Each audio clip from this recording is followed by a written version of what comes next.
Sean bienvenidos a una nueva emisión de este podcast. En esta ocasión vamos a platicar de un tema diferente a los que hemos tocado en este espacio. Hoy vamos a hablar de España, España que es un país líder en la producción porcina.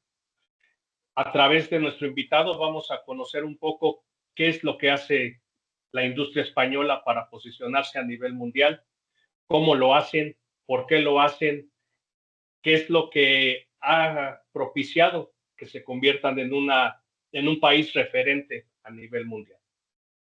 Para platicar sobre el tema, hoy me acompaña Francesc Payola, a quien saludo y le agradezco que esté aquí con nosotros. ¿Cómo estás, Francesc? ¿Qué tal?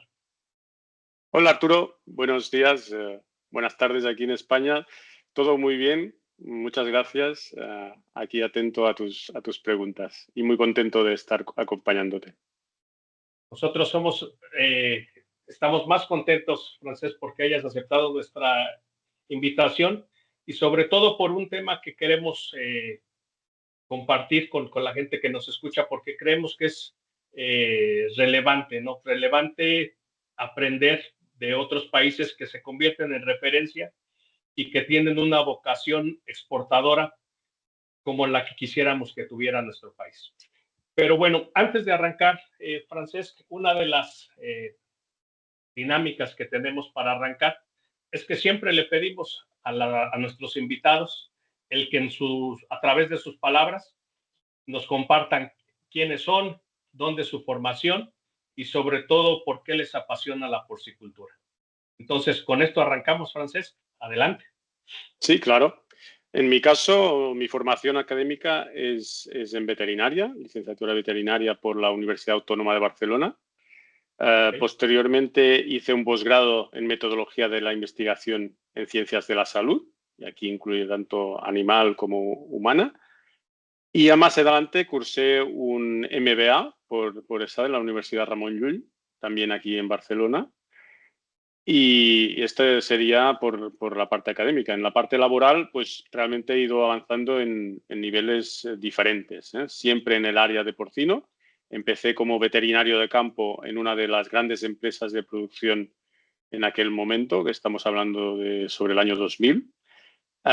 Posteriormente ya empecé en el área de nutrición animal, en este caso en una empresa que se dedicaba tenía como especialidad los lechones, y eso fue mi descubrimiento en toda esa faceta de nutrición en la parte porcino.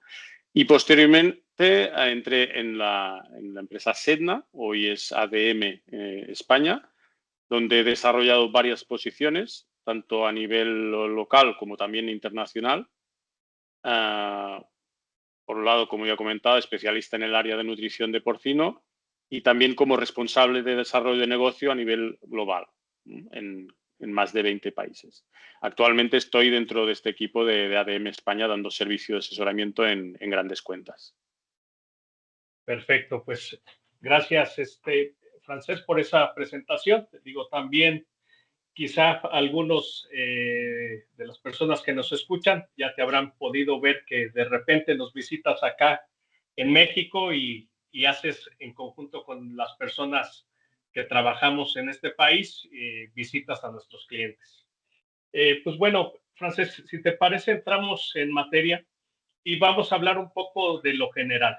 Y con la primera pregunta para que entendamos de qué tamaño es el mercado español, quisiera preguntarte cuál es la producción anual de cerdos en España, cuántos vientres, esas generalidades para ir teniendo un poco de contexto, Francisco.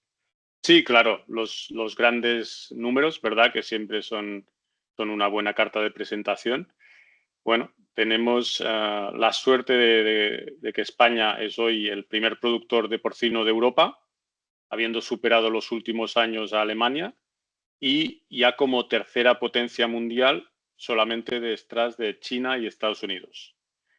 Para haceros una idea, actualmente produce cerca del 24% del cerdo en Europa. Alemania, que es el que hasta hace poco era el líder, está alrededor del 20%, Y después hay como un segundo nivel de países, que agrupa Francia, Polonia, Países Bajos, Dinamarca, que todos tienen alrededor del entre el 7 y el 10%. Estos son los grandes productores a nivel europeo. En lo que refiere, por ejemplo, a cabezas de cerdas reproductoras, España está a día de hoy ya con 2,7 millones, de las cuales se podemos diferenciar. En 2,5, 2,5 se refieren a lo que en España llamamos de capa blanca, ¿vale? Cerda industrial, habitual, de los tipos genéticos que estamos acostumbrados, y el resto son de líneas genéticas autóctonas, rústicas, que llamamos ibéricas, ¿no? Que probablemente también conoceréis por los productos de alto valor añadido que tienen. Así es, productos que nos gusta disfrutar mucho, Francesc, unos jamones diferentes, exquisitos. Correcto, sí, sí. Si hablamos respecto al número de animales sacrificados, los últimos años se ha reducido algo, pero a grandes rasgos estamos cerca de los 50 millones de cabezas sacrificadas. El principal motivo de esa bajada ha sido de índole de problema sanitario, principalmente temas derivados de PIRS, lo cual, bueno, ha conllevado algunos cambios a nivel de los productores locales que podemos comentar, pero básicamente se ha aumentado un poco lo que es la importación de lechones, por ejemplo, para engordar, porque a día de hoy uno de las grandes características en España es la alta capacidad de sacrificio que hay, que ni siquiera con la alta producción que tenemos hoy es suficiente. Nos hace falta todavía más cerdos para poder sacrificar en estas plantas. Ok, o sea, tiene capacidad de, vamos a llamarlo así, de procesar más carne y les hacen falta cerdos para sacrificio. Así es. Los últimos años también, en paralelo al crecimiento de producción de cabaña porcina, también ha habido un aumento de la capacidad de sacrificio con diferentes plantas nuevas que ha aumentado esto. Se está hablando de alrededor de 65, a lo mejor hasta 70 millones de cabezas, lo que es una auténtica barbaridad. Así es. Francesc, hablaste un poquito sobre que la principal enfermedad que le afecta a la porcicultura en España es PIRS. ¿En España tienen peste porcina africana o son libres? En este aspecto tocamos madera también. Por el momento somos muy afortunados porque estamos libres de peste porcina y de hecho esto ha sido una de los factores que ha beneficiado España respecto a otros países europeos, ¿no? Como Polonia, Alemania, ahora Italia de manera muy alarmante, están siendo afectados por peste porcina, con lo cual, evidentemente, con la problemática en el propio país y además poniendo limitaciones a la exportación. Y eso, al final, indirectamente, España se ve un tanto favorecido por esta circunstancia. Ok. Francesc, bueno, hoy hemos hablado que tiene 2,7 millones de cerdas y 50 millones de cerdos sacrificados en España. ¿La porcicultura en España está distribuida en toda España o tiene zonas específicas donde esté concentrada esta producción de cerdos? Es una pregunta interesante y realmente va cambiando, no te diría que año a año, pero sí que hay una tendencia muy clara. Si cogemos la producción porcina en España, podemos diferenciar a grandes rasgos entre lo que es la producción tradicional, clásica, donde hay unas zonas muy bien identificadas. Una es el noroeste, la zona de Galicia y demás, donde hay pequeñas explotaciones familiares de tamaño pequeño mediano. La zona también de Extremadura, más en la parte de Ibérico que hablábamos. Incluso la zona sureste de Murcia, donde también hay mucha tradición en porcicultura. Pero realmente la tendencia clara es en algunas zonas como el noreste, Cataluña, Aragón, a día de hoy ya está agrupando prácticamente el 50% de la producción total. El crecimiento de la gran empresa productora, de la gran integración de las granjas más nuevas y modernas ha sido en esta zona. Sin embargo, se mantiene esa producción más tradicional. Es cierto que a lo mejor se va reduciendo poco a poco, dependiendo un poco de la situación familiar, de relieve generacional que pueda haber en cada una de estas estructuras, pero no hay una idea clara que vaya a desaparecer. Al contrario, se mantiene bien, pero sí que la parte de crecimiento es esta otra claramente. Cataluña ya en el noroeste era tradicionalmente una zona importante, sobre todo porque estaban las plantas de sacrificio. Y ahí, evidentemente, bueno, hay ese factor logístico, ¿verdad? Si hay esas plantas, las granjas cuanto más cerca, pues era más fácil después exportar a partir de ahí. Toda la trazabilidad estaba más conectada. Bueno, ¿y el tipo de productores franceses son productores pequeños, grandes productores? ¿Qué nivel de vientres tienen? ¿Cómo se maneja esa industria? A día de hoy también, entonces ahí podríamos diferenciar en lo que es la integración que creo que en México conocen bien también, y hay estructuras de este tipo, empresas que pueden estar entre 20.000 y hasta más de 200.000 cerdas reproductoras, o sea, realmente estructuras ya muy grandes, muy profesionalizadas. También hay cooperativas de diferente tamaño, de tamaño medio, grande o muy grande, donde incluso estas cooperativas tienen su propia parte de integración y producen los animales que pertenecen a todos los socios. Y hay esa pequeña parte que comentaba antes todavía de granja familiar de tamaño medio, pequeño medio, que se va manteniendo, ¿no? Pero claramente la gran integración es desde que está predominando. Francesc, en el caso de la exportación que platicábamos, y digo que queremos ahondar, solamente tengo esta pregunta en este momento. El productor integrado es quien exporta y el productor pequeño es quien atiende el mercado nacional, o cómo se comportan en materia de exportación este tipo de productores. Es verdad que probablemente tendría que haber comentado antes que con toda esta integración ha entrado también en juego lo que son las empresas transformadoras cárnicas. Antes el productor era únicamente productor, podía tener su planta de alimentos, sus granjas propias o integradas, y este vendía al matadero, a la sala de transformación, ¿vale? Y ellos hacían su negocio a posteriori con una venta interna nacional o la búsqueda de exportación, que ha sido el gran paradigma de la producción en España. Estos últimos años claramente hay una tendencia que esta empresa cárnica se incorpore también en producción con animales porque quiera garantizar esa materia prima que necesita para trabajar.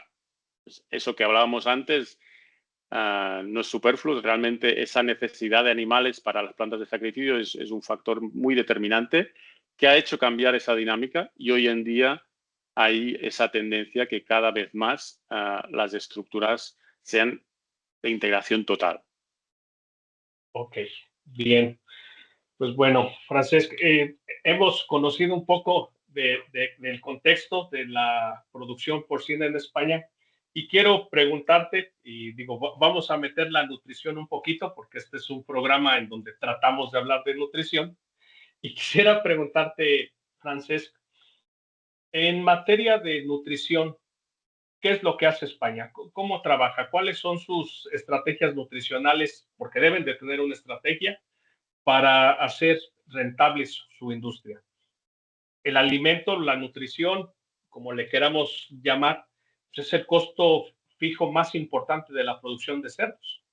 Debe de tener algún secreto o algunas tendencias la industria porcina española en ese sentido, ¿no? ¿Nos puedes platicar? Sí, claro, es ciertamente curioso. Esto yo siempre me gusta comentarlo, ¿no? Que es como, siendo un país eminentemente importador de materias primas, eh, en España la producción de cereal, y evidentemente ya no digo de fuente proteica, es completamente insuficiente, sino que después produce el cerdo y es altamente eficiente hasta el punto que puede ser un gran exportador, ¿no? O sea, aquí realmente es verdad que es algo que probablemente estamos trabajando bien.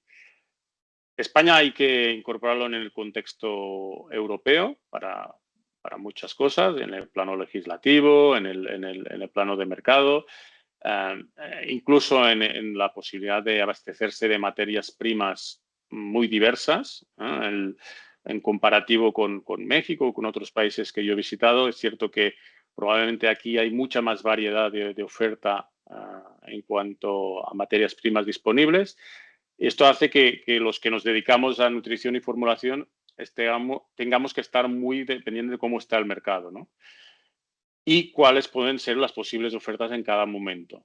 Probablemente esa agilidad da una serie de ventajas interesantes. El hecho que, por ejemplo, la harina de soja tenga que venir toda, el 99% probablemente de importación, hace que, claro, busquemos realmente estrategias para minimizar su inclusión, siendo y manteniendo unos buenos niveles de resultados zootécnicos de los animales. Lo cual, bueno, al final indirectamente también nos ha mejorado la situación respecto al tema medioambiental, porque hemos tenido que incluir menos harina de soja, con dietas con menos proteicas de manera general, lo cual el impacto medioambiental es menor. Yo creo que esta ha sido un poco una de las bases, ¿no? Sí, has tocado dos puntos, Francés. Uno, por lo que entiendo, al importar materias primas a España, tiene que tener un control de costes o de costos muy importante.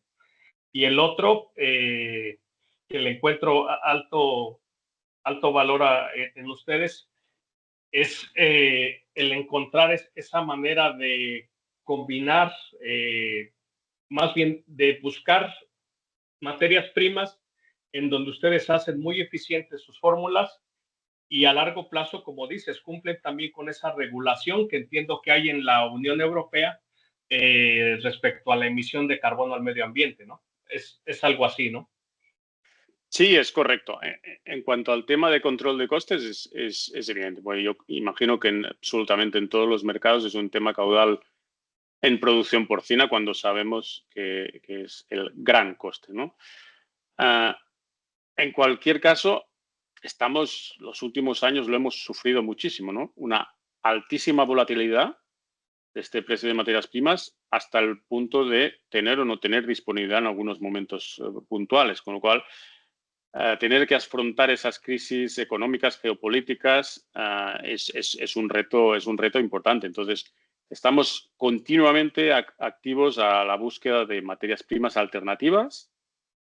Se ha hablado mucho, ¿no?, del tema de harina de insectos, que hasta el día de hoy es una posibilidad de futuro, no es de presente realmente porque no hay una gran disponibilidad, pero lo puede llevar a ser. Alternativas a la propia harina de soja. De hecho, estamos en noviembre de 2024. Entraba en vigor el próximo mes en Europa una nueva legislación referente al uso de productos de origen de zonas de deforestación.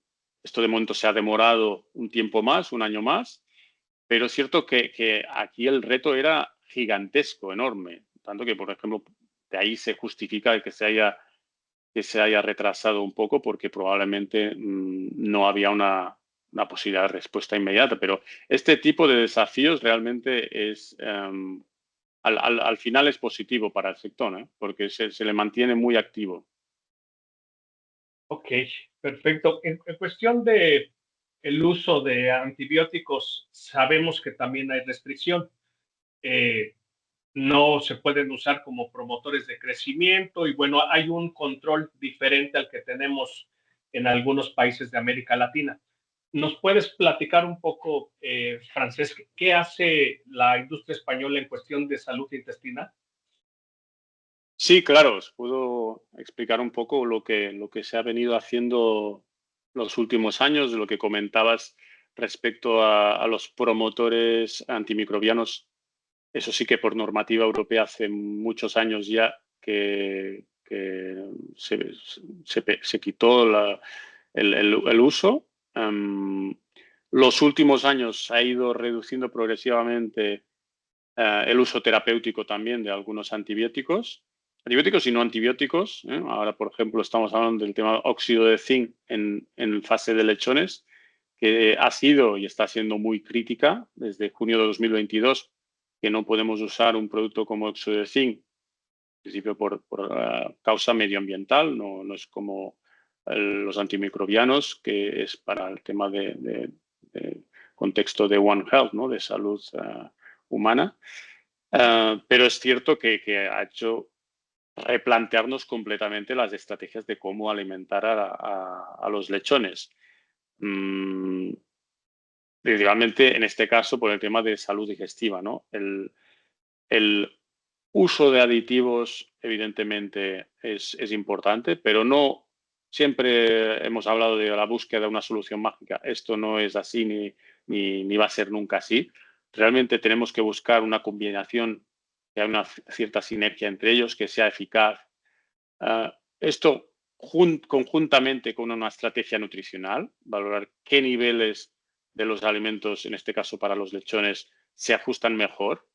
Entonces, viniendo de una época de óxido de zinc, donde, si hablamos de manera muy concreta, los niveles de lisina que podíamos estar trabajando a nivel comercial eran mucho más elevados, ahora nos hemos visto obligados a penalizar esa posible retención de proteína y lisina de estos animales jóvenes y perder, por tanto, crecimiento, pero en favor de una salud digestiva. Esto es realmente un replanteamiento total, ¿eh?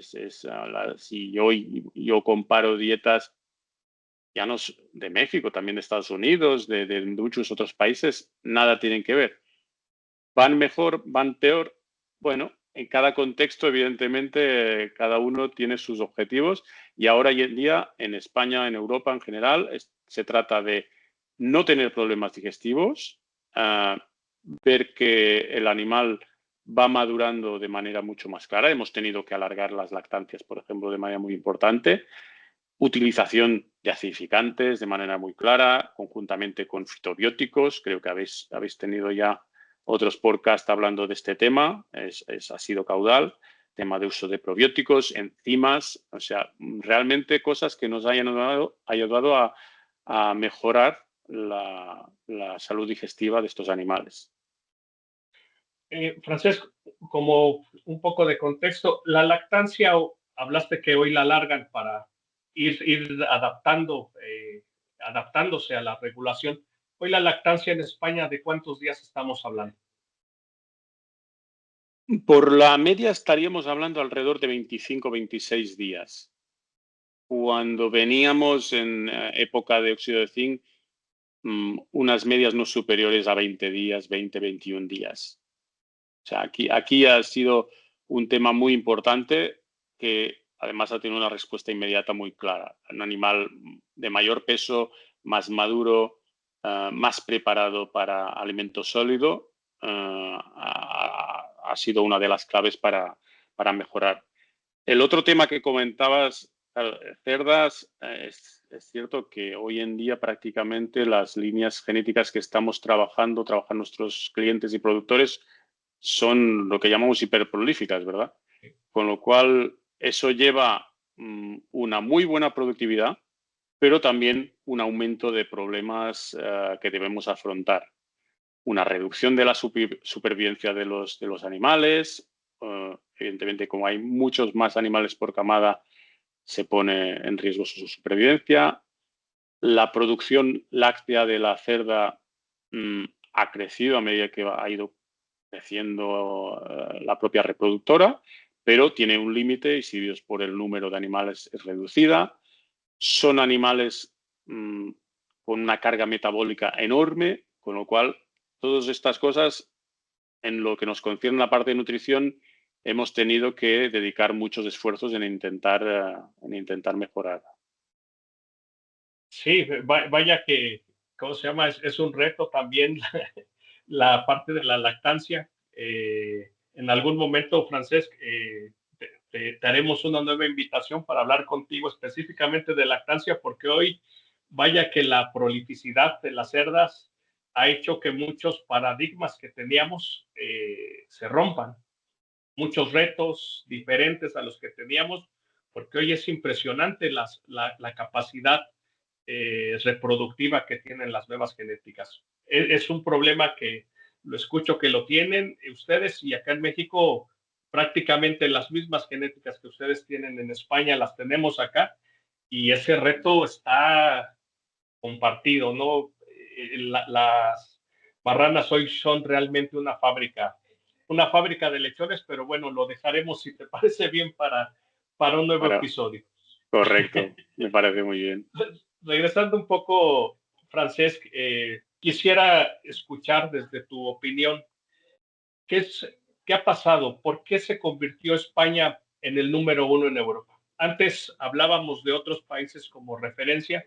Entonces, ¿qué crees que ha cambiado en estas 24, prácticamente 25 años, y que han posicionado a España como el número uno de la Unión Europea?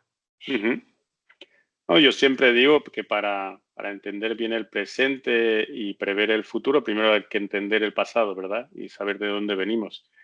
España hace ya unos años venían de un momento con respecto al tema del porcino concretamente, ¿no? Muy deficitario, con muchísimos problemas sanitarios. Realmente lo poco que sabíamos hacer era importar lechones del norte de Europa y engordarlos aquí, poco más. Y hubo un momento de replanteamiento total, es decir, no, esto tiene que cambiar, tenemos que ser autosuficientes. Y lo hicimos tan bien que realmente superamos con creces, ¿verdad? Y pasamos por la barrera de ser autosuficientes y vemos que, bueno, que había margen ahí para poder exportar. Exportar primero dentro del nivel europeo, con los vecinos próximos. Durante un tiempo, y esto es un tema que a veces yo creo que se habla poco, el gran cliente de la exportación de porcino en España fue Rusia, y ahí hubo un corte, un momento que por temas políticos y geopolíticos se cortó esa exportación, pero ese camino ya estaba andado, con lo cual para toda la industria realmente era decir, bueno, no va a ser Rusia, pero hay otros mercados en el mundo. Entonces, durante un tiempo fue China, ahora China parece que está a menos, se buscan otros mercados. Realmente, la máxima es ser lo más eficiente posible. Eso por un lado. Después, dentro del contexto de la Unión Europea, la Unión Europea tiene una de las legislaciones más exigentes del mundo. Y esto es completamente cierto. Entonces, este tema, en lugar de ser visto como un problema desde España, lo que hicimos es darle la vuelta y ver como una oportunidad de ser el mejor valorado. Y entonces, tomamos ese reto, que evidentemente no había alternativa. Dentro de ese marco comunitario teníamos que acatar las decisiones que se tomasen y empujarlo de manera de ser un referente a nivel, pues por un tema de bienestar animal, por ejemplo. Podemos hablar más extensamente, pero básicamente hoy en día la marca de welfare que hay en España es de las más reconocidas a nivel internacional. En la parte medioambiental, lo que os comentaba antes de la progresiva reducción del uso de altas cantidades de harina de soja, el uso cada vez más frecuente de aminoácidos sintéticos, el uso complementario de algunos enzimas que ayudaban también a que hubiera una mejora de eficiencia por un lado y medioambiental por la falta de extracción de nitrógeno y fósforo por otra. Todo eso ha ayudado a que realmente poco a poco, no es un día que pase de una vez para allá, pero haya habido esto cambio. Es cierto que el tipo de estructuras es lo que comentábamos antes.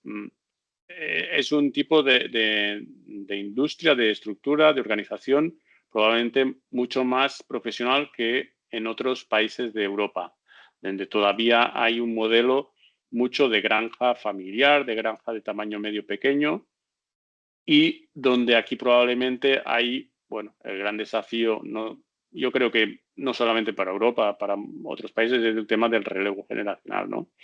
Que no sé si las nuevas generaciones realmente quieren seguir trabajando en nuestro sector. Ojalá sí, pero en algunos casos estamos encontrando problemas para que la gente continúe. Entonces, yo creo que esto ha sido un poco el sumatorio de todos esos factores.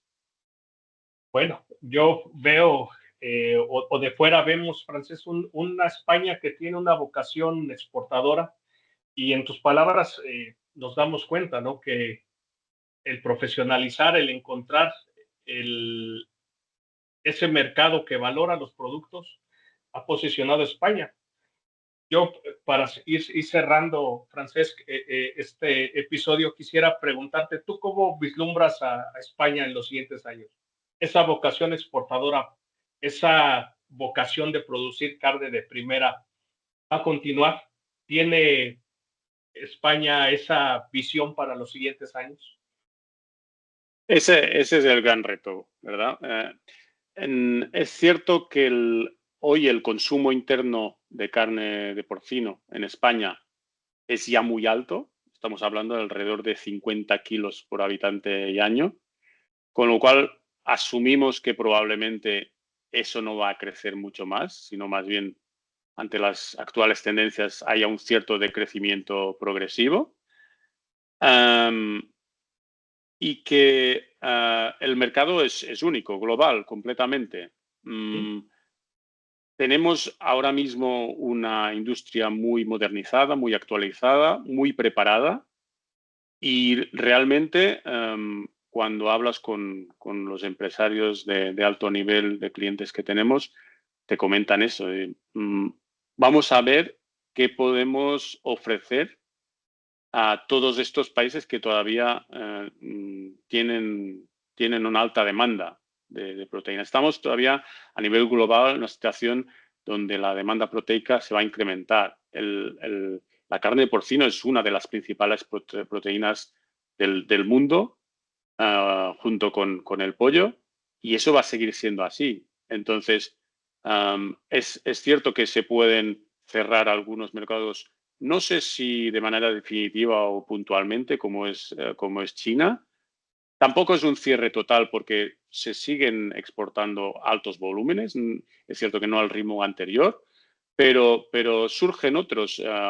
Ahora mismo se está hablando mucho de Filipinas, de Corea del Sur, de otros mercados que realmente son completamente nuevos. Eso en paralelo para mí, para España, es consolidar ese producto de porcino a nivel de la Unión Europea. Probablemente España, de bien seguro, va a ser el gran productor dentro de la Unión Europea. Entonces, ya todavía los países donde más exportamos siguen siendo los vecinos, son Francia, son Portugal, son Italia.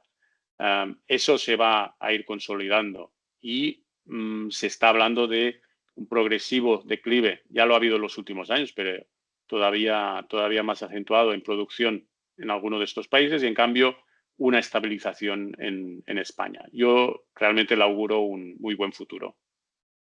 Excelente, Francesc. Pues bueno, Francesc, estamos ya prácticamente en la recta final de nuestro episodio.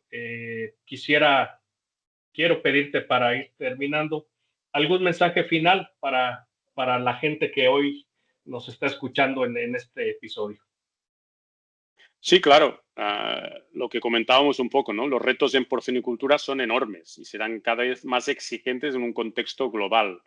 El tema de seguridad alimentaria que no hemos hablado, de bienestar, todo eso son grandes retos, pero estamos en ese incremento de demanda de proteína, lo cual hace que, bien seguro, el sector porcino va a ser clave en la alimentación futura. Para mí es ese el gran reto, ser capaces de alimentar toda la población mundial posible. Y eso es una cosa que solo nos queda ir mejorando día a día. Excelente, es un gran mensaje, Francés, y esperamos también aquí en México siga el crecimiento de nuestra industria. Espero que también aprendamos de países como España, que han sabido profesionalizarse. Yo creo que en México vamos en camino, y si escuchamos de repente información, ejemplos